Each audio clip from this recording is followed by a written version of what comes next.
Herbert Dennard Show. Good day and welcome back to the Herbert Dennard Show. We are going to talk about alcohol today. And we have two persons that run programs in different cities in Georgia. One is Kevin Barrere. Barrere. Yes, sir. I'm going to get it right, yeah. And he's with the Macon Safe Decisions here in Macon, Georgia. And we have Sandra Dean, and she's out of Decatur, but she's born in Macon. She's with the Beyond the Bell Incorporated. Correct. Welcome. Thank you. Tell us first, alcohol is a problem for young people, old people, and what can we do to slow down its use in the community? What do your program do in particular? Well, here in Macon, we've actually just been awarded a new grant called the GASPS grant, G-A-S-P-S, and that's particularly dealing with youth alcohol prevention. And we've been, for the past 3 years, working under a grant called the SPIF-SIG.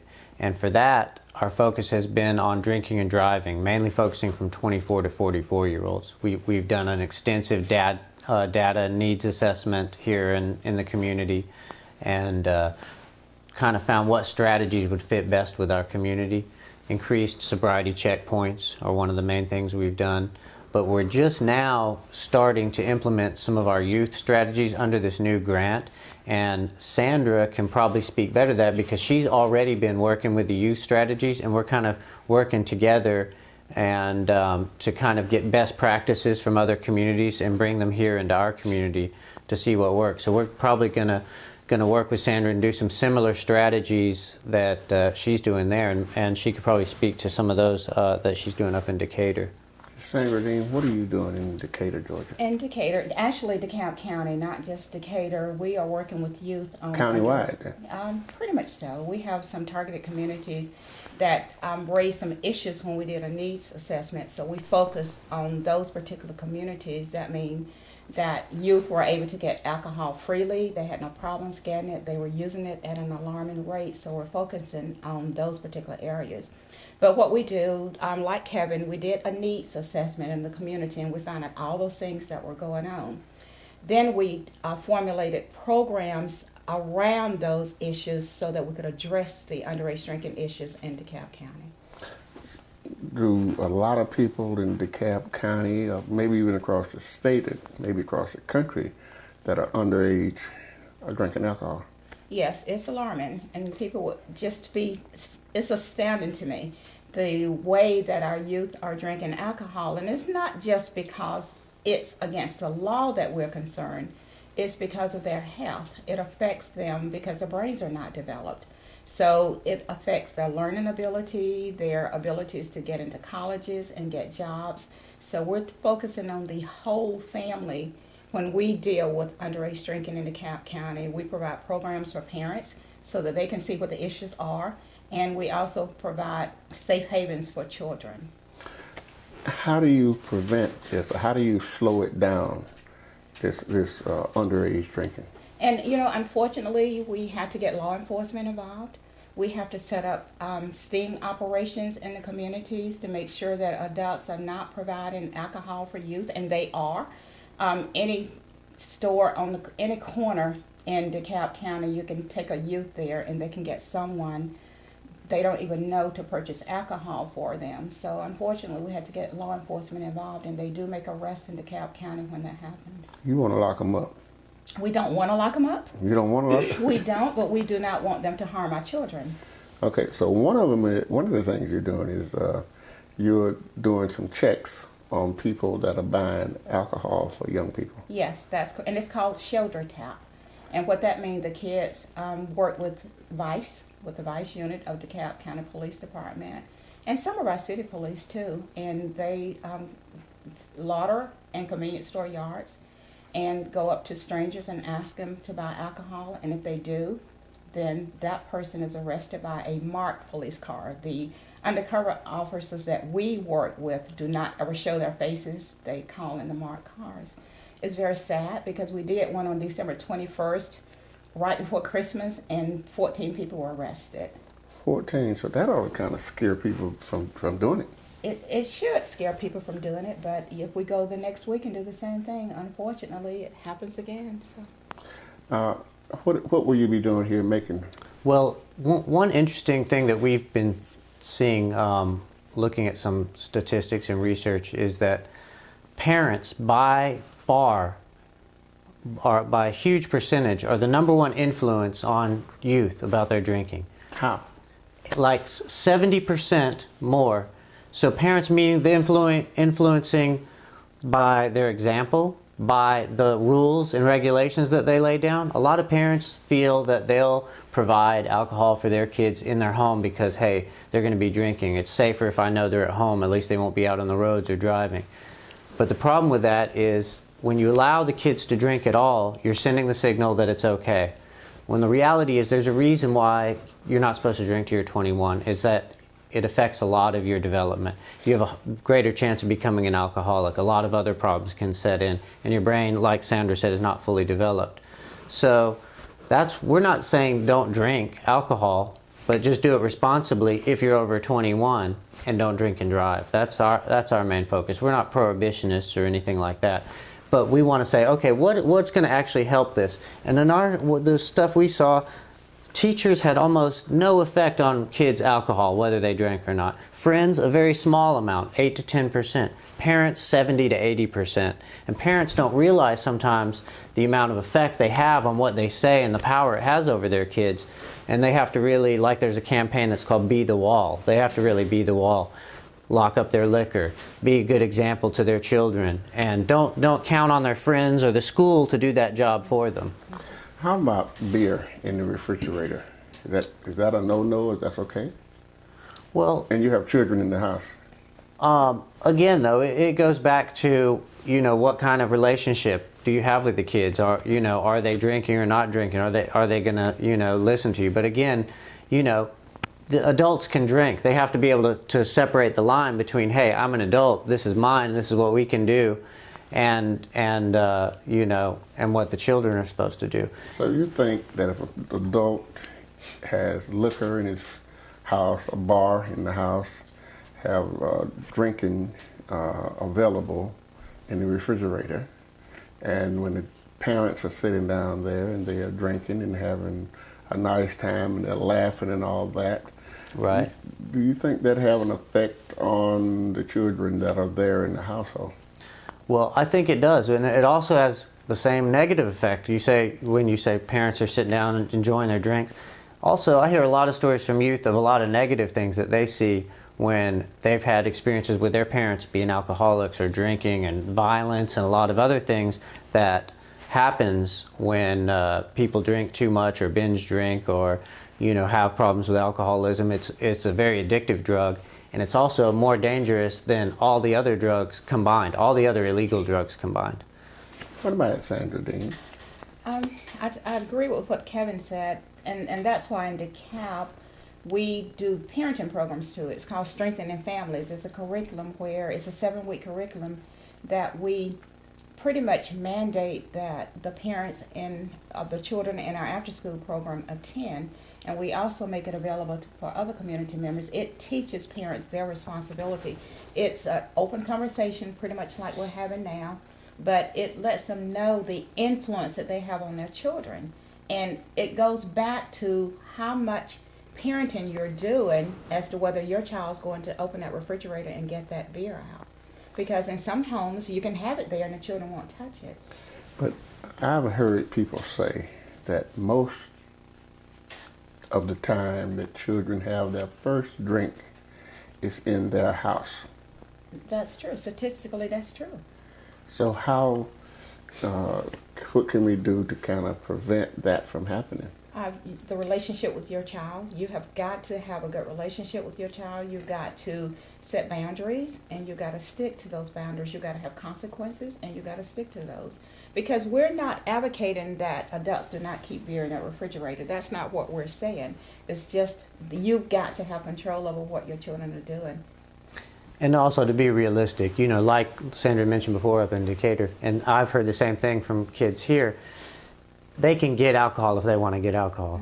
You can try to lock it up in your refrigerator, some friends, it's at the convenience stores. It's pervasive in our community, it's everywhere. So you can't expect that they're just not going to be able to get it. Now we can try to reduce access to it, not have it so easily available, not have liquor stores on every corner. But ultimately, the way the situation is, they can get it if they want it. So it's really about education. That's the main thing I think we could do as adults and parents, and be honest and say, hey, this is the consequences of what can happen, and and then follow up with that, and always be consistent with our message with these kids and not send them mixed messages. What about adults that drink too much? As you state, more people, alcohol causes a more problem than all the other drugs put together. What can adults do? The DUIs and the husbands beating the wives, in some cases the wives beating the husbands. Right. But what can you do to prevent that? What are your program doing for adults? Well, our focus is only prevention, so that gets a little bit into treatment. So we try to, in prevention, say, hey, let's talk about what is drinking. What is a responsible amount, and when is it actually turning into a problem that you should maybe start to look at treatment for? I can't really speak on treatment because like I said, our focus is prevention, and it's kind of prevention and treatment are kind of two separate things. We focus mainly with youth, and we also prevention drinking and driving. But the main thing is being responsible. Counting your drinks is one thing. What is a drink? 140 ounce is not at one drink. It's 3 drinks. One 40 ounce is enough to put some people over the legal limit. So, what is a drink? And being conscious and aware of what your personal limit is. Mine's different than yours, and ours is different than Sandra's. So knowing, when that is, and also understand that the first thing that happens in your brain when you drink is the front part of it that tells you, hey, this is a good idea or not a good idea. That's the first thing that starts to go on you. So your decision-making capabilities start to go, and that's why when people drink, they start to do things that they wouldn't ordinarily do. Their little voice in their head that says, hey, maybe that's not a good idea to jump off that roof. Try to jump in that swimming pool and do a cannonball from the roof. That's those kind of things. That judgment is impaired by alcohol. So the first thing that goes is your judgment. So it's hard to drink responsibly when your responsibility is the first thing that goes out the door. DUIs of people that have wrecks, kill people, driving drunk. How do you prevent that?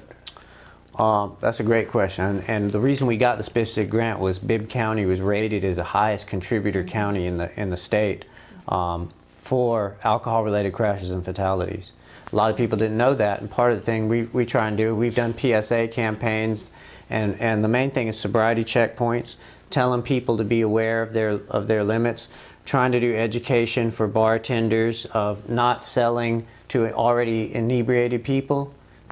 And do you think that a bartender, when he by selling people drinks, right, they get tips, and the owners of the bars, they make money by right, selling alcohol, that they will say, well, hey, I don't want to cut my money back because I'm going to do what is the right thing to do?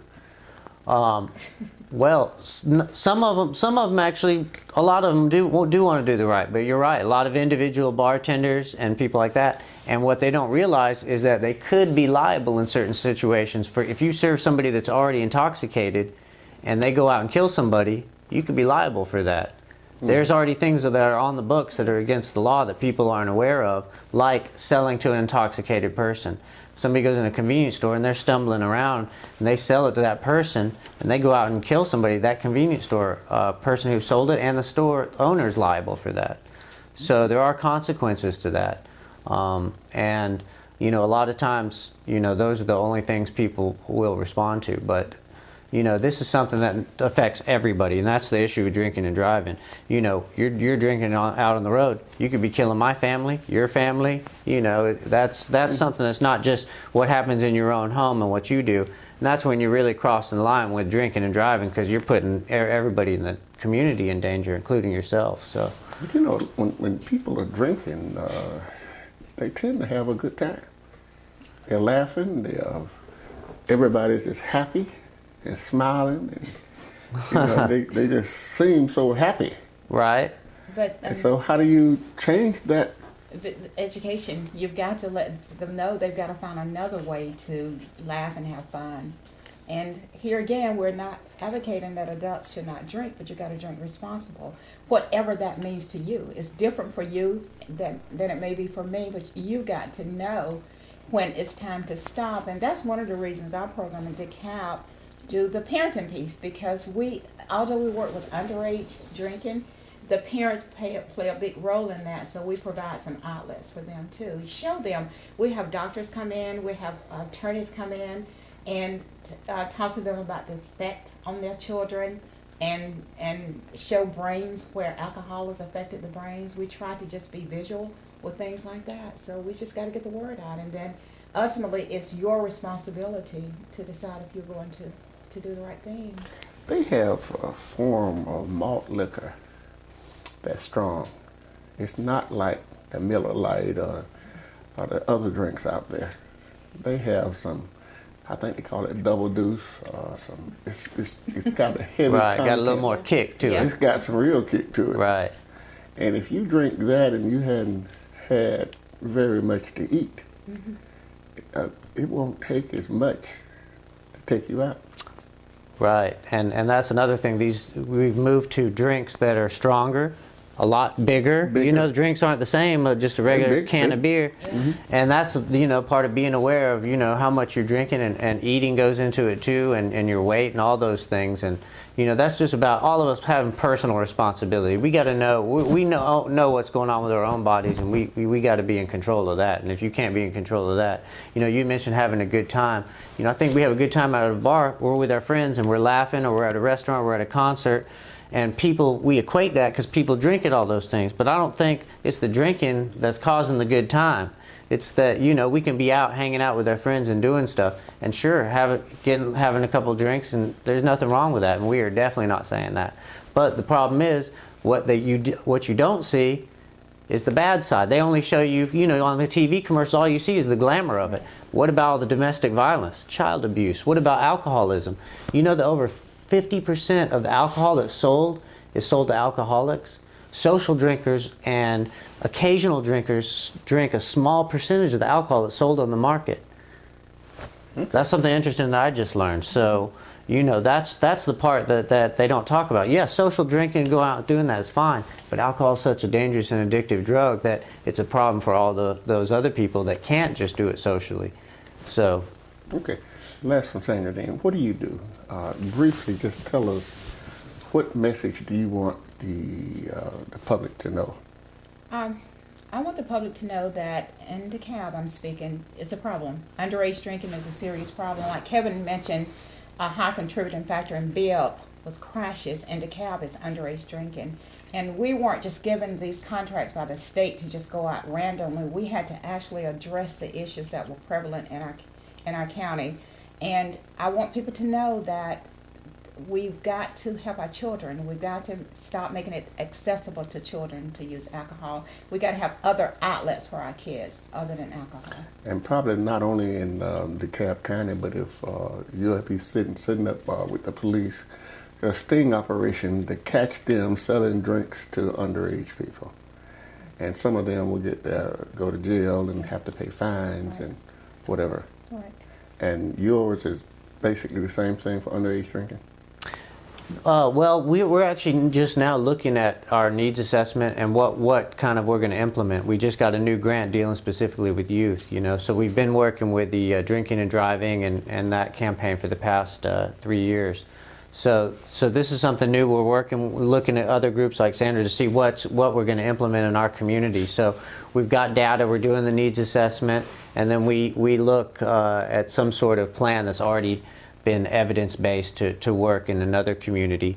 And so we'll try and bring that here. And we're working, Volunteer Macon is our host agency, and the Drug Free Coalition here, we're working with a couple of different grants, and we're going to get a STOP grant. And the reason why they're doing alcohol is that they say that's the #1 problem. So the feds say it, the state says it, over everything else. And now with limited dollars, they're starting to focus on, hey, we're not doing, you know, ads on marijuana smoking dogs anymore and all this other stuff, but say, hey, what's the actual problem? What's the danger? What's causing the problem? Alcohol. It's alcohol. It's alcohol. It's Appreciate alcohol. you two stopping by. Thank you Appreciate very you much. having us Yes. very much.